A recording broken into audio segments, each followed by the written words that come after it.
كله لا قابض لما بسطت ولا باسط لما قبضت ولا هادي لما أرسلت ولا مضل لمن هديت ولا مقرب لما بعثت ولا مباعد لما قربت ولا مؤتي لما منعت ولا مانع لما أعطيت. إن الحمد لله نحمده ونستعينه ونستغفره ونعوذ بالله من شرور أنفسنا ومن سيئات أعمالنا. من يهده الله فلا مضل له ومن يضلله فلا هادي له. أشهد أن لا إله إلا الله وحده لا شريك له وأشهد أن محمدا عبده ورسوله. اللهم صل على محمد النبي وأزواجه أمهات المؤمنين وذريته وأهل بيته كما صليت على آل إبراهيم إنك حميد مجيد. فإن أصدق الكلام كلام الله وخير الهدي هدي محمد صلى الله عليه وسلم وشر الأمور محدثاتها وكل محدثة بدعة وكل بدعة ضلالة وكل ضلالة في النار.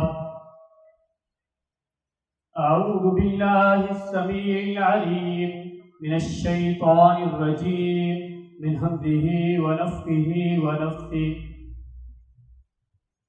إن الصلاة كانت على المؤمنين كتابا موقوتا. بے شک نماز مومنین پر وقت مقررہ پر فرض کی گئی ہے. نماز اسلام کا وہ فریضہ ہے جس سے کسی بھی حالت میں راہ فرار نہیں ہے. کلمہ توحید پڑھنے کے بعد سے لے کر دہر تک یعنی موت تک آدمی کو اس فریضے سے راہ فرار نہیں ہے. چاہے وہ سفر میں ہو یا حضر میں، چاہے وہ حالت جنگ میں ہو یا امن میں، چاہے وہ صحت یابی والی زندگی میں ہو یا بیماری والی زندگی میں، ہر حال میں اس پر یہ فریضہ وقت مقررہ پر ادا کرنا فرض کیا گیا ہے. نماز ہی وہ فریضہ ہے جو اہل ایمان اور مشرکین کے مابین ایک حد فاصل قرار دی گئی ہے. ایک ریڈ زون ہے، ایک یوں سمجھو کہ بارڈر ہے. سے مسلم کے اندر اللہ کے رسول صلی اللہ علیہ وسلم نے ارشاد فرمایا ان بین الرجل و بین الشرک والکفر ترک الصلاۃ. بے شک مومن آدمی اور شرک و کفر کے درمیان نماز کا ہی فرق ہے. ایک آدمی کلمہ توحید پڑھنے کے بعد، اللہ کی وحدانیت کا اقرار کرنے کے بعد اور محمد صلی اللہ علیہ وسلم کی رسالت کا اقرار کرنے کے بعد جب وہ نماز کو ترک کر دیتا ہے پھر اس میں اور ان لوگوں میں جو مشرک ہیں، جو کافر ہیں، کوئی فرق نہیں رہتا. ترمذی کتاب ایمان کے اندر صحیح سند کے ساتھ فرمایا اللہ کے رسول صلی اللہ علیہ وسلم نے العہد الذی بیننا وبینہم الصلاۃ فمن ترکہا فقد کفر. ہمارے اور کفار کے درمیان نماز کا ہی فرق ہے. فمن ترکہا فقد کفر. جس نے اسے ترک کیا اس نے یقیناً کفر کیا. اب اندازہ لگائیے، ایک آدمی اس صف سے نکل کر اہل اسلام کی صف میں آتا ہے لیکن یہاں آ کر بھی وہ اس فریضے سے انحراف کرتا ہے، راہ فرار اختیار کرتا ہے.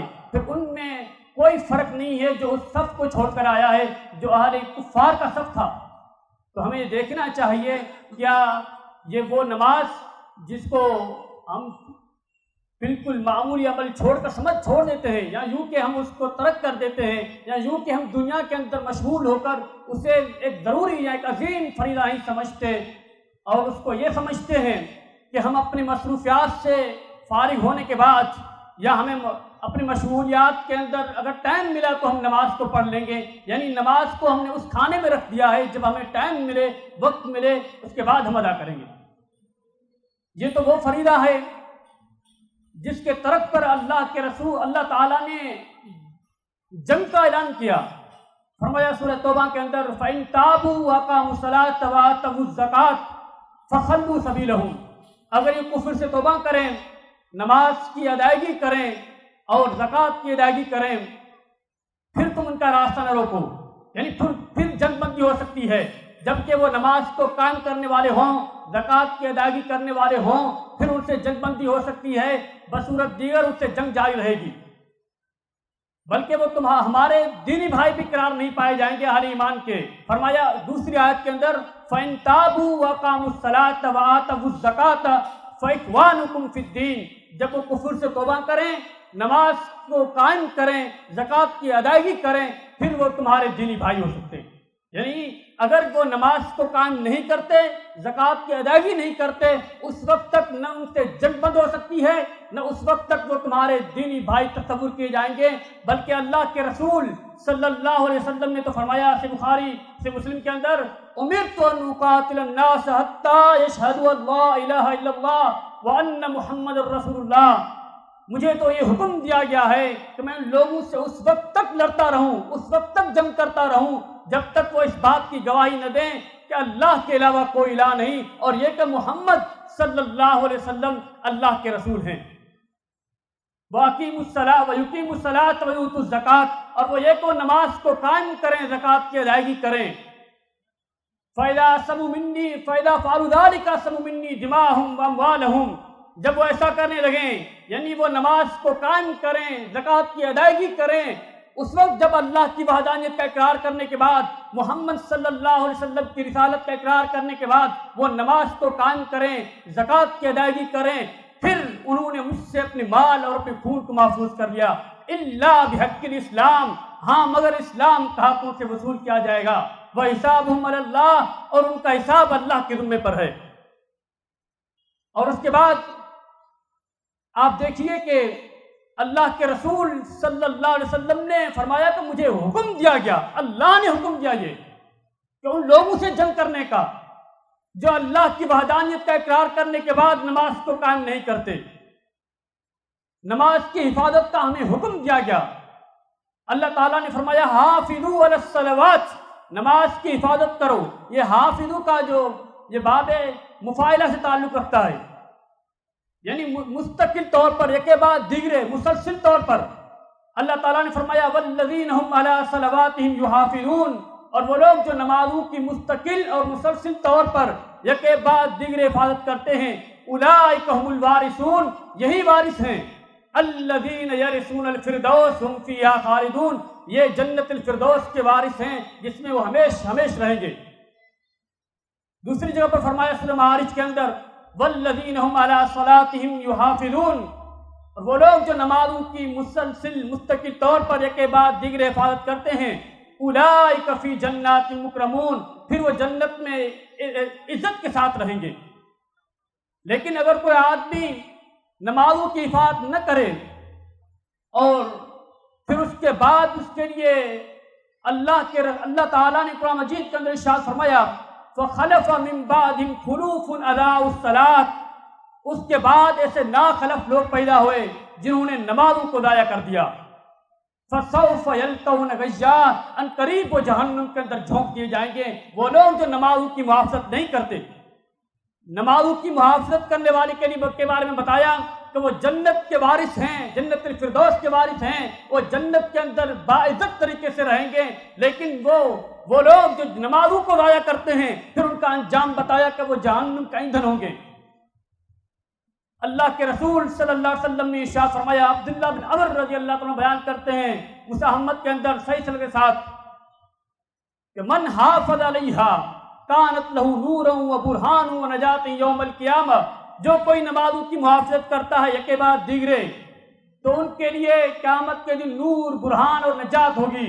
ومن لم یحافظ علیہا، اور جو کوئی نمازوں کی محافظت نہیں کرتا یک کے بعد دیگرے، لم یکن لہ نور ولا برہان ولا نجات، نہ ان کے نور ہوگا، نہ برہان اور نجات ہوگی۔ وکان یوم القیامت ما قارون و فرعون و حامان و ابی بن خلف، اور وہ قیامت کے دن قارون، فرعون، حامان اور ابی بن خلف کے ساتھ کھڑا ہوگا۔ یہ وہ لوگ ہیں جو اللہ اور اسلام کے دشمن ہیں۔ ان لوگوں کے ساتھ یہ شخص کھڑا ہوگا جو نمازوں کو ضائع کرنے والا، نمازوں کی محافظت کرنے والا نہیں ہوگا۔ ان کی مائیت اللہ کے دشمنوں کے ساتھ ہوگی، پھر ان کا ٹھکانہ جہنم کا ایندھن ہے۔ جو ایک وہ شخص فرعون جس نے رب کا دعویٰ کیا، اور وہ منافقین ابی بن خلف جو منافقوں کا سردار، جن کے بارے میں اللہ تعالیٰ نے فرمایا درک الاسفل من النار، منافقین کا جو انجام ہے وہ جہنم کا گڑھا ہے۔ اور یہ منافقین پر نمازیں کون سی بھاری ہوتی ہیں، اس کے بارے میں بھی اللہ کے رسول صلی اللہ علیہ وسلم نے فرمایا کہ یہ 2 نمازیں ہیں جو منافقین پر بھاری گزرتی ہیں۔ ابو داؤد کے اندر، ابن ماجہ کے اندر ہے، اللہ کے رسول صلی اللہ علیہ وسلم نے فرمایا، ایک مرتبہ آپ نے نماز پڑھانے کے بعد پوچھا کیا فلاں شخص حاضر ہے؟ بتایا گیا کہ نہیں ہے۔ پھر پوچھا کہ فلاں شخص حاضر ہے؟ اللہ کے رسول صلی اللہ علیہ وسلم کو بتایا گیا کہ وہ بھی نہیں ہے۔ تو آپ نے فرمایا یہ 2 نمازیں منافقین پر بنسبت دوسری نمازوں کی زیادہ بھاری ہوتی ہیں۔ یعنی یہ وہ نمازیں ہیں جو ہم گھروں میں موجود ہوتے ہوئے بھی ہماری مساجد خالی نظر آتی ہیں۔ کبھی تو یہ حالت ہوتی ہے کہ امام مسجد انتظار میں ہے کہ کوئی آئے، میں نماز شروع کروں۔ نماز فجر کی بات کر رہا ہوں، یہ المیہ ہے ہمارا۔ اور اس کے بعد المیہ یہ کہ ایک آدمی آ کر مجھے یہ بتائے کہ فلاں مسجد کی آذان اس ٹائم ہوئی تھی، فلاں مسجد کی آذان اس ٹائم ہوئی تھی، اور فلاں مسجد کی آذان اس ٹائم ہوئی تھی۔ یعنی وہ نماز کے وقت، آذان کے وقت سے جاگ رہا ہے، اس کے باوجود بھی وہ نماز مسجد کے اندر موجود نہیں ہوتا۔ تو آپ بتائیے تو وہ کس شخص کے ساتھ کھڑا ہوگا قیامت کے دن؟ ان کی مائیت کن لوگوں کے ساتھ ہوگی؟ وہ کس صف میں کھڑا ہوگا؟ کیا انہیں معلوم نہیں ہے کہ یہ وہ نمازیں ہیں جس کو ضائع کرنے کا انجام کیا ہے؟ بلکہ اللہ کے رسول صلی اللہ علیہ وسلم نے ارشاد فرمایا، ابن ماجہ کے اندر صحیح سند کے ساتھ فرمایا کہ من سمع الندا، جس نے اذان کی آواز سنی، فلم یاتی، پھر وہ اگر نماز کے لیے نہ آیا مسجد، فلا صلاۃ لہ الا بعذر، پھر اس کی کوئی نماز نہیں ہے مگر ایک عذر ہو۔ عذر کیسی؟ آپ دیکھیں ابن ماجہ کے اندر ہے صحیح سند کے ساتھ، ابو داؤد کے اندر بھی ہے۔ عبداللہ بن ام مکتوم سے بڑھ کر میں سمجھتا ہوں ہمارے یہاں بیٹھے ہوئے کوئی شخص زیادہ معذور نہیں ہوگا جو عبداللہ بن ام مکتوم تھا۔ اس نے آ کر اللہ کے رسول صلی اللہ علیہ وسلم سے یہ سوال کیا اور کہا کہ انی کبیر ضریر شاسع الدار، اے اللہ کے رسول صلی اللہ علیہ وسلم، میں بڑی عمر کا آدمی ہوں اور میں نابینا ہوں، میرا گھر بھی مسجد سے کافی دور ہے، فاصلے پر ہے، اور فلیس لی قائد یلاومنی، اور میں ایسا کوئی قائد بھی نہیں پاتا جو مجھے مسجد تک لے کر آئے۔ فہل تجد لک من رخصت، کیا آپ میرے لیے رخصت پاتے ہیں؟ آپ اندازہ لگائیے، اس نے اپنا عذر بتایا کہ میں نابینا ہوں، بوڑھا ہو چکا ہوں، کوئی مجھے مسجد تک لانے والا بھی نہیں ہے، کیا میرے لیے کوئی رخصت ہو سکتی ہے؟ اللہ کے رسول صلی اللہ علیہ وسلم نے فرمایا هل تسمع النداء، کیا تم اذان کی آواز سنتے ہو؟ اس نے بتایا ہاں اللہ کے رسول صلی اللہ علیہ وسلم، میں اذان کی تو آواز سنتا ہوں۔ پھر آپ نے فرمایا میں تمہارے لیے کوئی رخصت نہیں پاتا۔ یہی ایک وہ آدمی جو بوڑھا ہونے کے ساتھ ساتھ نابینا بھی ہے، اور کوئی ایسا شخص بھی نہیں ہے جو ان کو مسجد تک لے کر آئے، اسے بھی یہ اجازت نہیں ہے، تو پھر ہم اپنے آپ کو ان احکامات سے بالاتر کیوں سمجھتے ہیں؟ کیا ہم پر یہ احکامات لاگو نہیں ہوتے؟ ہم مسجد کے پڑوس میں ہوتے ہوئے بھی ہم نمازوں سے غافل کیوں ہیں؟ ہم نے نمازوں کو ترک کیوں کر رکھا ہے؟ کیا یہ ہم اللہ کو جوابدہ نہیں ہوں گے؟ مساجد تعمیر کرنا بڑی بات نہیں ہے، مساجد کو آباد کرنا، ان کو قائم رکھنا بہت بڑی بات ہے، جس میں ہم شاید یوں سمجھو کہ ہم کمزور نظر آ رہے ہیں۔ ہمارے صف میں وہ شخص ہوتے ہیں فجر کی نماز کے اندر جنہیں معلوم ہے کہ میری اب کوئی زندگی بچی نہیں ہے، انہیں کوئی دنیا کی خواہشات نظر نہیں آتی، وہ بوڑھے حالت میں کرسیوں پر بیٹھ کر نماز پڑھنے والے مجھے نظر آتے ہیں، لیکن مجھے اس معاشرے کا نوجوان اس صف کے اندر نظر کیوں نہیں آتا؟ کیا اس پر یہ احکامات لاگو نہیں ہوتے؟ کیا ان کے والدین غفلت کی نیند سو رہے ہیں؟ انہیں معلوم نہیں ہے کیا وقت حساب، وقت اجل قریب آ چکا ہے، اس کے بعد بھی یہ غفلت کیوں؟ کیا ہم اس عظیم فریضے سے غافل کس لیے ہیں؟ آخر ہم نے سمجھ کیا رکھا ہے؟ کیا ہم انہیں احکامات سے بالاتر ہیں یا احکامات ہم پر لاگو نہیں ہوتے؟ لہذا اللہ ذوالجلال والاکرام سے دعا ہے کہ اللہ تعالی ہمیں مساجد کو آباد رکھنے کی توفیق عطا فرمائے، اور اس کے بعد جو مساجد کو آباد کرتے ہیں ان کے بارے میں اللہ ذوالجلال والاکرام نے ارشاد فرمایا، اللہ کے رسول صلی اللہ علیہ وسلم فرماتے ہیں السلسلۃ الصحیحہ کے اندر جیجے سند کے ساتھ، اللہ تعالیٰ قیامت کے دن فرمائے گا این عمار المساجد، کہاں ہیں مساجد کو تعمیر کرانے والے؟ امر یعمر تعمیر سے مراد یہ ہے کہ مسجد کو آباد کرنے والا، مسجد کو قائم رکھنے والا، مسجد کی تعمیر کرانے والے لوگ موجود ہیں۔ پھر صحابہ اللہ کے رسول صلی اللہ علیہ وسلم نے فرمایا اللہ تعالیٰ قیامت کے دن سوال کرے گا کہ این جیرانی، کہاں ہیں میرے پڑوسی؟ صحابہ کے فرشتے کہیں گے اللہ کے رسول، اے اللہ تمہارے پڑوس کون ہیں؟ یہ کون ہیں جو تمہارے پڑوس کے اہل ہیں؟ اللہ تعالیٰ ان سے فرمائے گا این عمار المساجد، کہاں ہیں مساجد کو تعمیر کرانے والے؟ یعنی مساجد کو تعمیر کرانے والے، مساجد کو آباد کرنے والے، مساجد کو قائم رکھنے والے کہاں ہیں؟ یہ وہ لوگ ہیں جو اللہ ذوالجلال والاکرام کے پڑوس کے اہل ہیں۔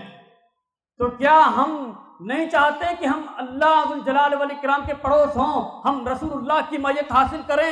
اگر نمازوں کو ترک کیا تو اس کا انجام بھی آپ نے دیکھ لیا، اس کے بارے میں اللہ ذوالجلال والاکرام نے فرمایا کہ جہنم کا ایندھن بنیں گے۔